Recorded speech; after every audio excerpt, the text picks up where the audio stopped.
আসসালামু আলাইকুম আর রহমতুল্লাহ। দর্শক, আল্লাহ সুবহানাহু তাআলা নারী ও পুরুষকে উভয়কে মাখলুকাত হিসেবে সৃষ্টি করেছে। উভয়ের জন্য জান্নাত লাভের পথ উন্মুক্ত। কিন্তু আমাদের রাসূল সাল্লাল্লাহু আলাইহি ওয়াসাল্লাম কিছু কঠিন সতর্ক বার্তা দিয়েছে, বিশেষ করে নারীদের জন্য। তিনি বলেছেন, জাহান্নামের অধিবাসীদের মধ্যে বেশিরভাগ নারীরাই থাকবে। প্রশ্ন হলো কেন? এর পিছনে কি কোনো বিশেষ কারণ রয়েছে? আজকের এই ভিডিওতে আমরা সরাসরি সেই 8টি গুনাহ নিয়ে আলোচনা করব, যেগুলো নারীদের সরাসরি জাহান্নামের দিকে ঠেলে দিতে পারে। এই আলোচনা শুধু নারীদের জন্য সতর্কবার্তা নয়, বরং পুরুষদের জন্য এটা একটি শিক্ষণীয় বিষয়। আজকের বিষয় যে 8 ধরনের গুনাহ নারীদের ঠেলে দেয় জাহান্নামের দিকে, হাদিসে বর্ণিত কঠিন সতর্কবার্তা। চলুন ভিডিওটি শুরু করা যাক।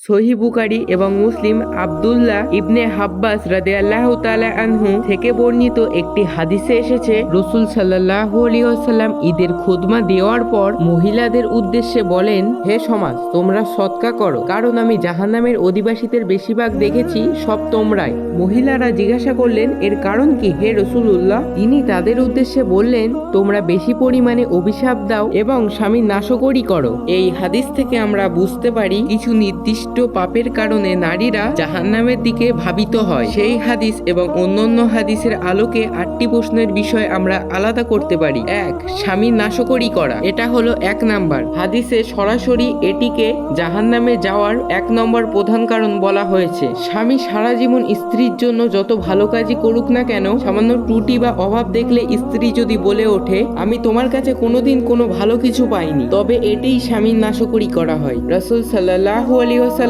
এই আচরণের তীব্র নিন্দা করেছে। আল্লাহ সুবহানাহু তাআলা স্বামীকে পরিবারের কর্তা বানিয়েছেন। তার প্রতি অকৃতজ্ঞতা প্রকাশ করা, তার মানে আল্লাহর দেওয়া নিয়ামতের অমর্যাদা করা।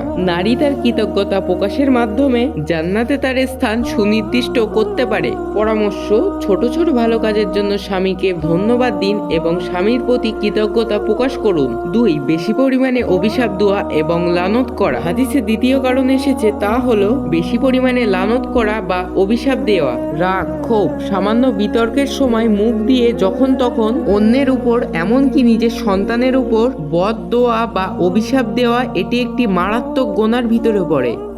রাসূল সাল্লাল্লাহু আলাইহি ওয়াসাল্লাম বলেছেন, একজন মুমিনের কাজ নয় লানত করা বা অভিশাপ দেয়া। কথায় কথায় অভিশাপ দেয়া নারীদের এটি একটি দুর্বলতা, যা তাকে আল্লাহর রহমত থেকে দূরে সরিয়ে দেয়। 3. অপর পুরুষের সামনে নিজেকে প্রদর্শন করা বা বেপর্দা হওয়া। আল্লাহ সুবহানাহু তাআলা পবিত্র কোরআনে নারীদের পর্দার নির্দেশ দিয়েছেন। পর্দা শুধু শরীরের নয়, এটি হলো চোখের, কণ্ঠের, আচরণের পর্দা। রাসূল সাল্লাল্লাহু আলাইহি ওয়াসাল্লাম এমন নারীদের সম্পর্কে বলেছেন, এমন নারী যারা কাপড় পরিধান করেও তারা আবার উলঙ্গও থাকে, অর্থাৎ খুব টাইট বা পাতলা পোশাক পরে, যারা পুরুষদের নিজেদের দিকে আকৃষ্ট করে এবং নিজেরাও পুরুষদের দিকে আকৃষ্ট হয়, তারা জান্নাতে প্রবেশ করবে না, এমনকি তারা জান্নাতে সুবাসও পাবে না। সহিহ মুসলিম 2128। বেপর্দা হওয়া সরাসরি আল্লাহর নির্দেশ অমান্য করা। এটা শুধু ফ্যাশন নয়, এর মাধ্যমে অন্যকে ফিতনায় ফেলা, নিজের উপর আল্লাহর ক্রোধ ডেকে আনা হয়। 4.